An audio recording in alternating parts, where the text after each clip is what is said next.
வாரத்தில் கண்டிப்பாக 1 R 2 days work எப்படி எக்ஸ்டெண்ட் ஆகுனே தெரியாது. அப்படி இருக்கும்போது நமக்கு ஈஸியாக ரீசன் வந்துடும். அதனால் அப்படியே ஆர்டர் போட்டு வாங்கி சாப்பிட்றது. சரி, இந்த தடவை ஆர்டர்லாம் பண்ண வேண்டாம், எதுவாக இருந்தாலும் நேராக போய் சாப்பிட்டு வந்துடலான்னு பிளான் பண்ணியாச்சு.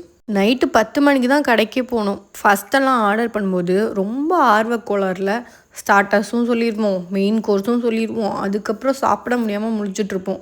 இப்போல்லாம் கொஞ்சம் அறிவு வந்துருச்சு. ஸ்டார்டர்ஸ் மட்டும் சொல்லிவிட்டு மெயின் டிஷ் ஏதாவது ஒன்று தான் சொல்லுவோம். கண்டிப்பாக நான் மெயின் டிஷ் ஃபுல்லாக சாப்பிட மாட்டேன். அதனால் அவங்க வாங்குறதுலேயே கொஞ்சம் பிடுங்கி சாப்பிட்டுக்கலாம்.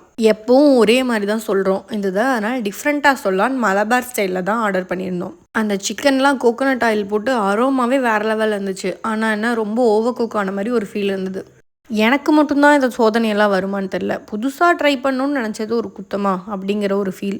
நானும் எவ்வளவோ ட்ரை பண்ணேன். ஆனால் அந்த சிக்கனை மட்டும் என்னால் உள்ளே தள்ளவே முடியல. இதுக்கு தான் ரொம்ப புதுசாலாம் ட்ரை பண்ணி பார்த்து ரிஸ்க் எடுக்கக்கூடாதுன்னு சொல்கிறது. வாழ்க்கைனா சில அடிகள் விழத்தான் செய்யும்.